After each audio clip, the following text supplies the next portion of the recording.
Que le lecteur sache seulement que, voguant vers les Indes orientales, nous fûmes chassés par une violente tempête au nord-ouest de la terre de Van Diemen. Nous nous retrouvâmes à 30,2 degrés de latitude sud. L'épuisement et la nourriture avariée avaient déjà tué 12 membres de l'équipage. Les autres étaient dans un état de grande faiblesse. Le 5 novembre, le début de l'été dans cette partie du monde, par un temps brumeux, le matelot du quart aperçut un rocher à une demi-encablure de notre navire. Le vent violent nous poussa droit dessus, et aussitôt la coque se fendit. 6 membres de l'équipage, dont moi-même, mirent la chaloupe à la mer. Nous nous efforçâmes de nous éloigner du navire et du rocher. Mais bientôt, le canot fut renversé par une rafale venue du nord. Aucun de mes compagnons n'en réchappa. Quant à moi, je nageais en m'en remettant au destin. Alors que, à bout de force, j'étais prêt à me laisser couler, je m'aperçus soudain que j'avais pied. Je m'écroulai sur le sable et je m'endormis. Quand j'ouvris les yeux, l'aube se levait. Je voulus me redresser, mais je ne pus bouger. J'étais à plat dos, les membres solidement fixés au sol. Mes cheveux, longs et épais, étaient également attachés. J'étais ligoté depuis les aisselles jusqu'aux cuisses. Je ne pouvais que regarder en l'air, mais le soleil commençant à chauffer, la lumière me blessait les yeux.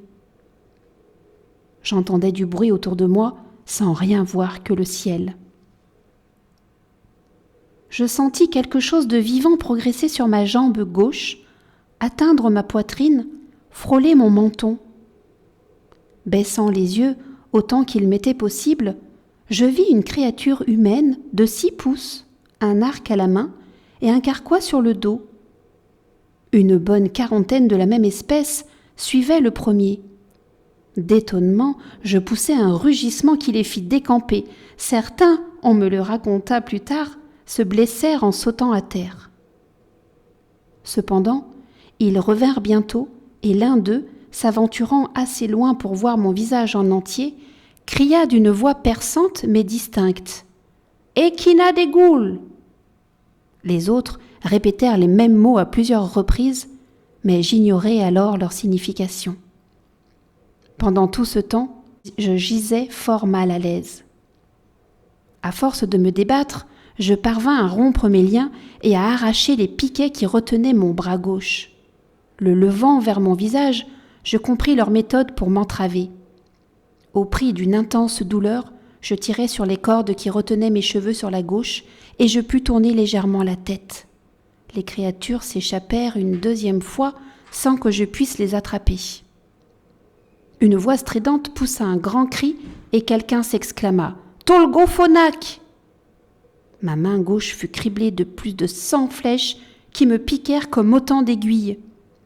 Ils en tirèrent une deuxième volée et je suppose qu'un grand nombre atterrit sur mon corps et sur mon visage que je protégeais aussitôt de ma main gauche.